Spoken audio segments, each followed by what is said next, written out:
Imagine Italy in the year 1452. The Renaissance, a rebirth of knowledge, art, and science, is just beginning to transform Europe. It is an age where painters compete with philosophers and architects rival poets, and in a small Tuscan town named Vinci, near Florence, a child is born illegitimate, without noble titles, without fortune, but destined to change the world. His name, Leonardo da Vinci. Leonardo was the son of Ser Piero, a respected notary, and Caterina, a peasant woman. Because he was born out of wedlock, he could not inherit his father's profession or status. Yet, instead of being a disadvantage, this freedom opened a different path for him. From the earliest years, Leonardo's world was not confined by rules of tradition, it was shaped by curiosity. As a boy, he would spend hours wandering through the Tuscan hills, observing the way rivers curved, how birds spread their wings, how plants followed the sun. He filled notebooks with sketches, swirls of water, the anatomy of flowers, the structures of rocks. Unlike other children, Leonardo did not just see nature. He questioned it. Why does the sky appear blue? How do birds stay aloft? What hidden laws guide the flow of rivers? This restless curiosity became the essence of his life. The apprenticeship. At the age of 14, Leonardo's father recognized his son's extraordinary talent in drawing. He arranged for him to enter the workshop of Andrea del Verrocchio, one of Florence's most respected artists. This was a turning point. Verrocchio's studio was more than a place of painting, it was a laboratory of the Renaissance. There, art, science, and craft came together. Apprentices learned not only how to paint, but also how to sculpt, design machines, and even create stage sets for theatrical plays. Leonardo thrived. His hands could capture light and shadow with astonishing delicacy. He studied perspective, anatomy, mathematics, and mechanics.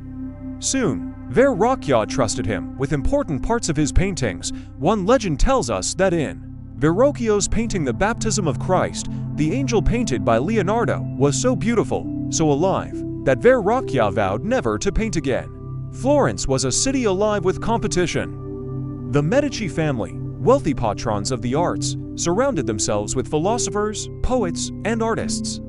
It was in this environment that Leonardo began to stand out, not just as a painter, but as a thinker who wanted to understand everything. Beyond art, the mind of an inventor. While other apprentices focused on perfecting brushstrokes, Leonardo's mind wandered to machines and possibilities far beyond his time. He sketched designs for flying devices, armored vehicles, mechanical bridges. These were not simple fantasies. He analyzed how gears could transfer motion, how air resistance could lift a wing, how water pressure could power machines. Yet, Leonardo's notebooks were private.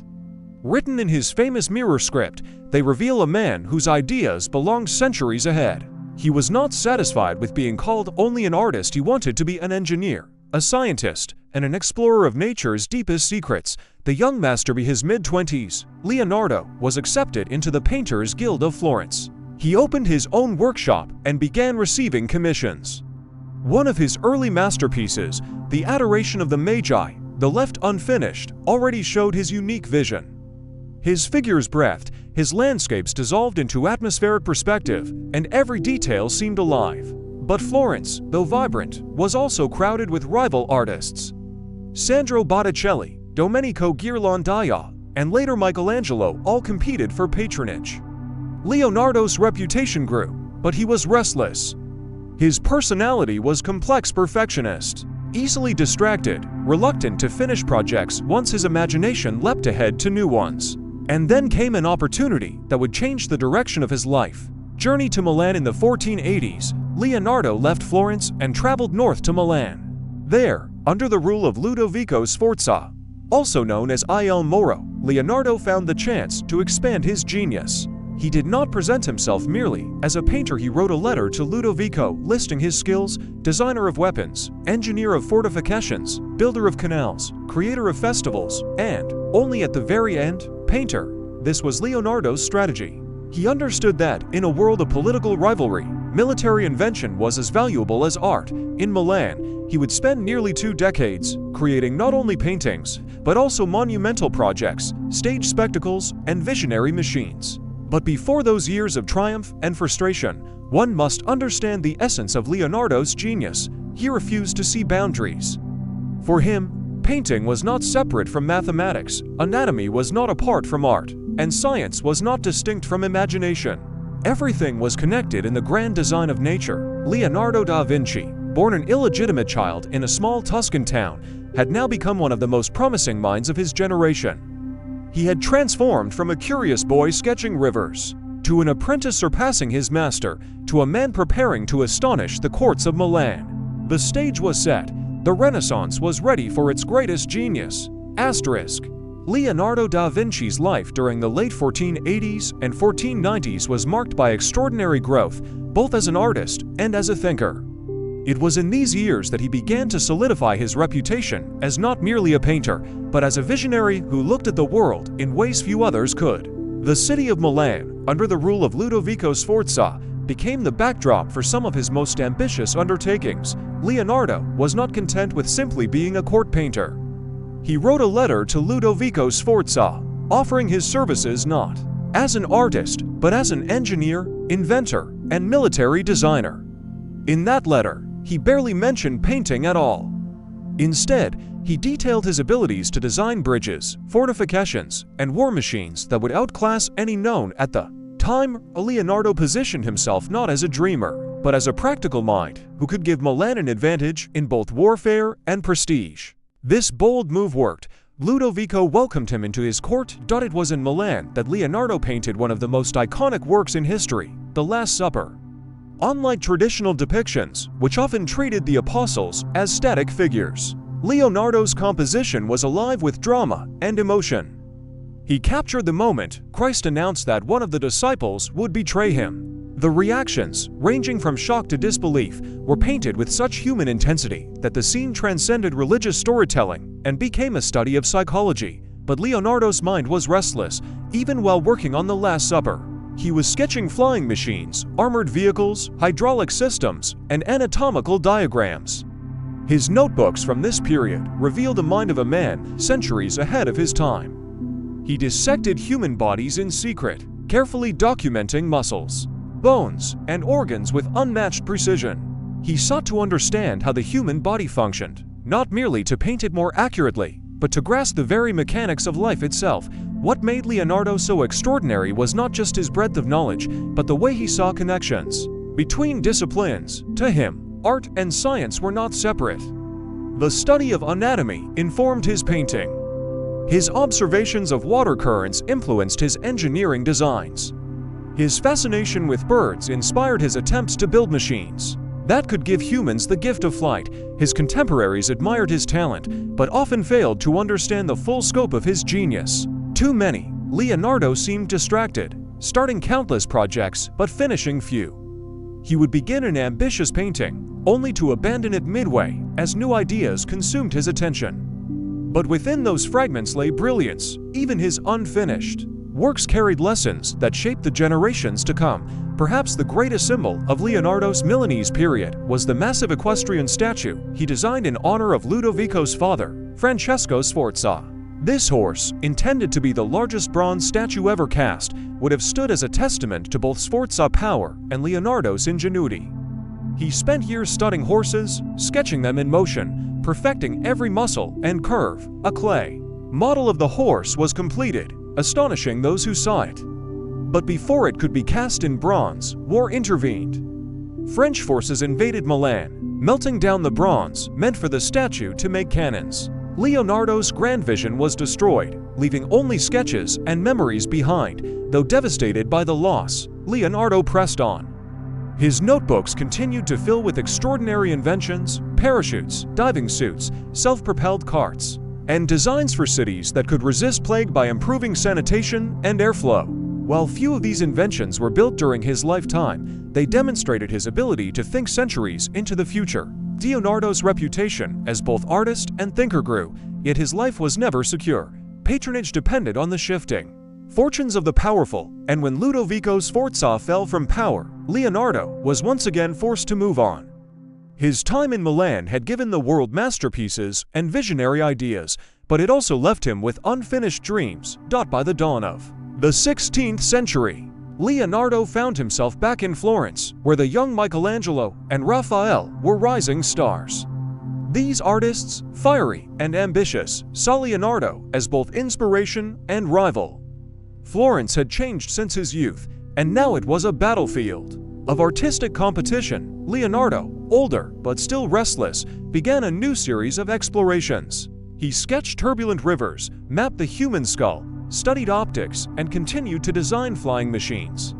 His curiosity was unquenchable. He saw the world as an endless puzzle, every detail waiting to be understood. In these years, Leonardo's fame was no longer just that of a painter. He was recognized as a true Renaissance man, someone who embodied the very spirit of the age, blending art, science, and imagination into a single, unified vision of human potential. Yet behind the brilliance lay a man plagued by doubts. Leonardo was known to leave works unfinished, to question his own abilities, to fear that he had not done enough with his time.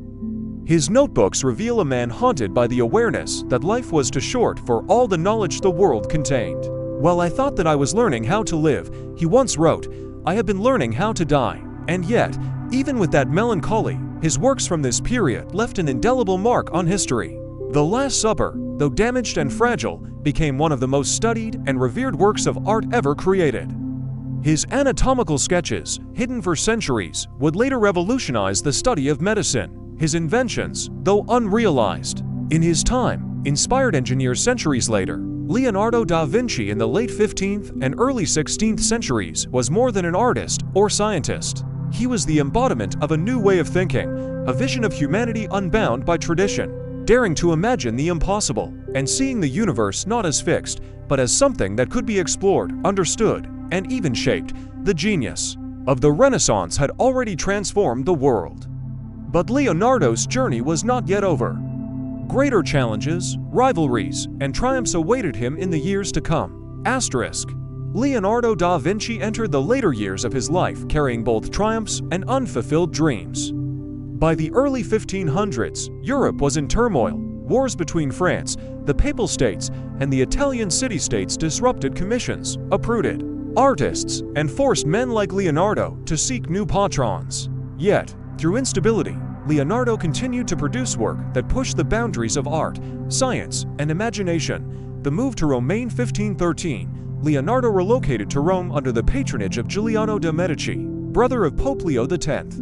The Eternal City was bustling with creativity. Michelangelo was painting the Sistine Chapel ceiling, and Raphael was filling the Vatican with his masterpieces. Leonardo, though older than both, was viewed with awe and suspicion. His reputation preceded him, but his focus was shifting from painting to scientific inquiry. He spent much of his time dissecting animals, studying optics, and experimenting with mechanical devices. While in Rome, Leonardo often found himself overshadowed by younger rivals. Pope Leo X, more interested in art for religious glorification, grew frustrated with Leonardo's endless experiments and lack of finished canvases. There's a famous anecdote. When Leonardo was asked to prepare a painting using a special new varnish, he allegedly concocted a strange mixture that fumed and bubbled rather than drying properly. The Pope is said to have exclaimed, "This man will never accomplish anything.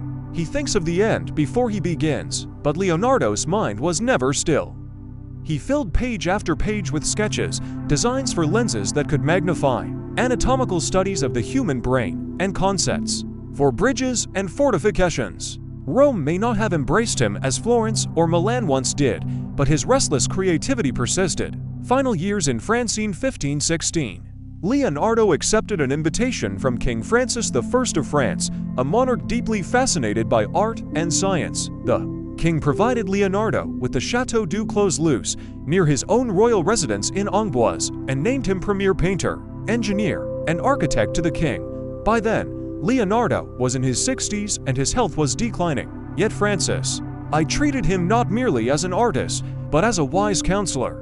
Leonardo brought with him three of his most treasured paintings, the Mona Lisa, St. John the Baptist, and the Virgin and Child with St. Anne. He continued to sketch, plan, and dream, though paralysis in his right hand prevented him from painting. As he once had dotted Clos-Luce, Leonardo designed elaborate festivals for the court, complete with mechanical lions that could walk and open their chests to reveal Lillet, a symbol of France. He also worked on ambitious architectural plans for new palaces and cities, though few were realized. On May 2, 1519, Leonardo da Vinci passed away at the age of 67. According to legend, King Francis himself cradled Leonardo's head in his arms as he died, saying later, "There had never been another man born in the world who knew as much as Leonardo, not so much about painting, sculpture, and architecture, as that he was a very great philosopher." Leonardo's notebooks, a treasure. Beyond measure, Leonardo left behind over 13,000 pages of notes, sketches, and diagrams. These notebooks remain one of his greatest legacies.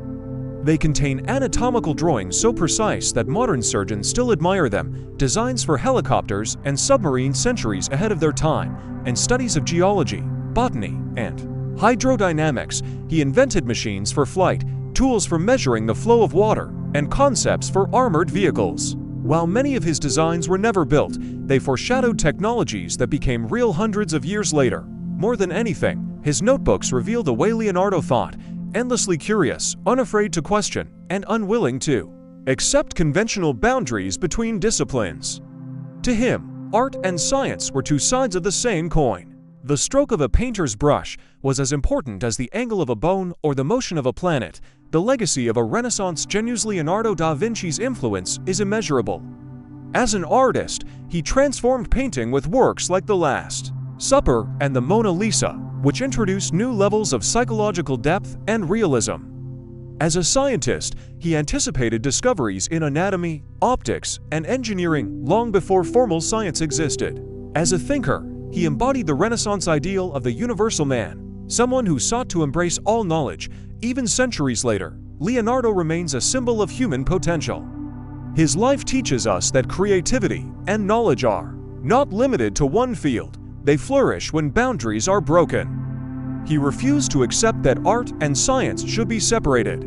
To him, everything was interconnected: the human body, the flight of birds, the mechanics of machines, and the mysteries of the cosmos. Leonardo once wrote, "Learning never exhausts the mind." Those words capture his essence: an insatiable thirst for understanding, a boundless imagination, and a belief that the pursuit of knowledge was itself a form of art. Epilogue: Leonardo today. Millions of people travel to see the Mona Lisa in the Louvre, where her enigmatic smile continues to captivate viewers. His notebooks are studied by historians, scientists, and artists alike. Engineers build working models of his inventions. Scholars marvel at his foresight. Leonardo da Vinci, the illegitimate son of a notary and a peasant woman, left a mark on the world. That time has not diminished. He was not merely a painter, nor only an inventor. He was a visionary whose mind leapt across centuries. The Renaissance called him a genius, and the modern world continues to agree. He reminds us that the boundaries of human achievement are limited only by curiosity, imagination, and the courage to dream. Leonardo da Vinci's life is more than history. It is a reminder to us all: never stop asking, never stop learning, and never stop creating.